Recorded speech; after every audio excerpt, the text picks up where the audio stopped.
Okay, y'all, so I'm just waiting on my invitation to the party in the den because my girl said that when Juliana was up out of here that it was going to be a party, and I am ready to party, y'all. What's up, everybody? It's your girl, EJ, and welcome back to the recap, y'all. Today, we are talking about Raising Kanan, Season 3, Episode 8, entitled Reckonings, y'all. Now, it was so much stuff going on this episode, y'all. I don't even know where to begin, so let's just start from the beginning because we got to talk about your boy Lulu because he was definitely out here acting a dog on fool. Like, Lulu's drinking is totally out of control. He came over to Rock's house and was like, look, he telling everybody, all the neighbors, that they are killers and that everybody need to know, Rock. You know what I'm saying? We are killers. They need to know. And then I don't even know why Rock decides that she's going to call her mama over to babysit this Joker because that was not going to go right. I mean, the mama come over there and first of all, she have to get paid to just sit with her son and take care of her son. Like, this mama is just way out of control. Like, seriously, I cannot stand a mama. But anyway, y'all, but the most disrespectful thing she could have ever done was try to cook some breakfast. When she tried to cook some doggone that burnt toast, those eggs, y'all, and then you wouldn't even eat your own food. I don't even think a dog would eat that food. Like, seriously, that was disrespectful. I mean, you already suck, but that was way too disrespectful.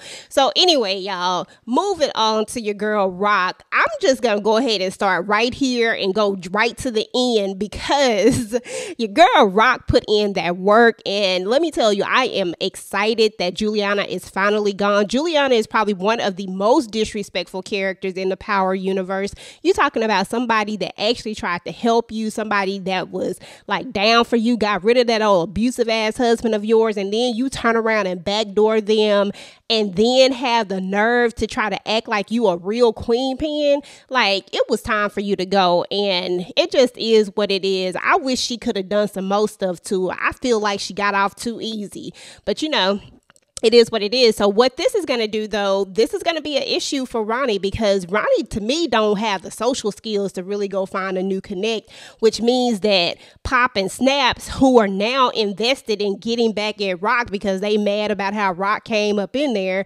of course, they probably going to have to try to help him find a new connect or something, more than likely. But it's going to be a lot of issues going down with that because, you know, like I was just saying, Rock came up in there talking to Pops and Snaps. And to be fair, she came up in there on some respectful stuff.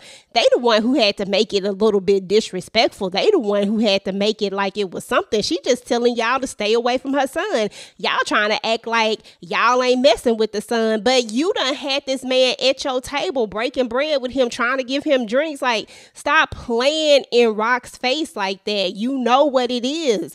Then gonna be mad because she came in there talking about she trying to tell us what to do. Now she telling y'all don't F with her son. Fall back. But no, y'all just want to do what you want to do. So now we finna have a whole issue with them.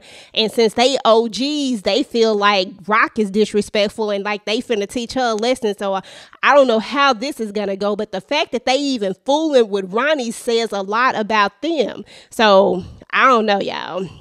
I'm gonna let that go. Let's move on to the next thing because, you know, let's go back to Lou for a second because Lulu didn't just stop there with the whole situation at Rock's house. He leaves. He decides that he's gonna go drink even more. He's drinking even more. He's getting caught up in a situation where somebody trying to rob him. But then these bozos that try to rob him can't even rob a drunk man because dude pull out the blicky and all these bullets is just flying everywhere and they just looking dumb. And at this point, I'm just like, dang, y'all, Lou done hit rock the freak bottom. And your boy Marvin, he wants to help his brother, but Rock is on some, forget that. Can't nobody help him. He got to basically want to help himself. Now, I will agree with this, is that right now, Lulu is not going to be receptive to anybody's help. He's going to have to go to the bottom so that he can find his way back up out of that. You know, it ain't no amount of nothing they can do at this point to help Lulu. He has to want to help himself. So, you know, it is what it is. It may sound harsh the way Rock put it, But just keeping it real, that's just real talk. But I understand why Marvin wants to try to help, because Marvin was once in a situation where, you know, he had to be given a second chance. But when you want to come up out of something, it's different from when you knee deep in it and you ain't trying to come up out of it, and Vulu ain't ready to listen, y'all. So anyway, that happened. But your boy Marvin does come through when it comes to a situation that Rock is needing some help with the Chinese dude who don't want to play ball because he want the same deal as the other Chinese dude. And I'm like, dude, his deal is his deal. Your deal is your deal. You doing too much.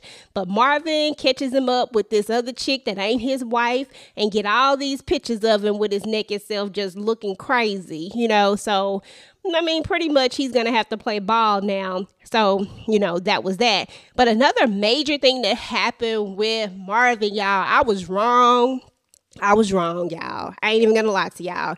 I said it like a couple of times on the panel. I was like, you know, I think it's gonna be a redemption story. I think he's gonna help Gerald. And at the end of the day, everybody else on the panel was like, nah, I don't trust Gerald. Gerald about to snitch on Marvin. He about to snitch on him to get up out of this stuff. And lo and behold, that's exactly what happened. Every time I try to give somebody the doggone benefit of the doubt, they always end up doing something else and I end up being wrong. Dang. So anyway, y'all, basically your boy Gerald is out here, you know, being a class A asshole because Marvin done all of this stuff to help him and he's steady digging for information. This story is not about his daughter. You know what I'm saying? He's trying to dig for info about Marvin, and that's how Marvin is ended up on the damn FBI radar the way he is because of this fool Gerald. You know what I'm saying? Like, that's crazy. After everything he did to help you, he should have just left them old kids out there in the car, and then whatever happened to you just happened to you, and he should have just walked the freak away. I'm just saying. But anyway, y'all, so that happens. Then, of course, we had our girl Juke coming through with them hands. You know what I'm saying? Like, you just ain't finna hold Juke down like this. Like, Crystal actually tried to send some girls to beat up Juke, and they were denied. And then she makes it to the audition and lets Crystal know, like, yo, girls, yeah, that ain't what it is. And, y'all, it's so crazy because I do not understand why Crystal feels so... You know, like, if she feels like she's that girl, if she feels like she's the it girl, then why you feel so threatened by Jukebox? If you feel like you should be the lead, then won't you just go be the lead? Won't you go take the lead? But you keep trying to do it the wrong way because you ain't that girl. You just think you that girl. So anyway, y'all. That was a whole situation. And I don't even want to get on Kanan old trifling self because Kanan acts like he is the man. He acts like he wants to be this grown man. But when it was all said and done, when his mama, you know, she sent the lady on him because he don't want to act right because he out here in these streets, and she trying to deal with the situation because she's supposed to deal with whoever the competition is, but the competition is her son. So she ain't finna deal with him like that, like she would deal with anybody else. She got to take this a different route. But then Kanan runs and tells Ronnie like a little kid. That's her right there. And I'm like, dude, why you didn't take care of this yourself? Ain't you supposed to be a grown man like you think you are? But you run into Ronnie and telling him, want him to take care of your problems. Then Ronnie talking about she won't be bothering you no more. I'm just like, see, that's what I be talking about Kanan, y'all. But anyway, y'all. So those were my quick thoughts about the whole situation. I was just most happy about Juliana finally getting up out of here. It's been past time for her to go. So that was the highlight of the episode to me. Let me know what y'all's highlights of the episode. What did y'all think about the episode? What do y'all think about Kanan, this whole Gerald situation? What do y'all think about your boy Lulu out here acting up? What do y'all think about Marvin? Are we about to say goodbye to Marvin at some point? Go ahead and get the conversation started. Meanwhile, if you like this video, make sure to go ahead and like, share, and subscribe to your girl channel. Turn on your notifications so that you do not miss out on any of my future Raising Kanan content. Meanwhile, YouTube says you just might like this video next. Go ahead and take a look. Until next time, guys. Peace.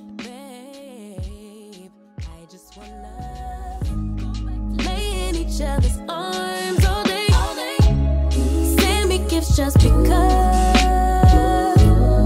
Tell me where we went wrong. Started out as hard. homies ended up as lovers. How'd it get so ugly? Can't we rediscover, baby, what it was? Or let's be honest, it was just a lover. You were so romantic, we were picture perfect. So much freaking passion, why we never got it back, babe? It was just a lover. Really wish you didn't push me away.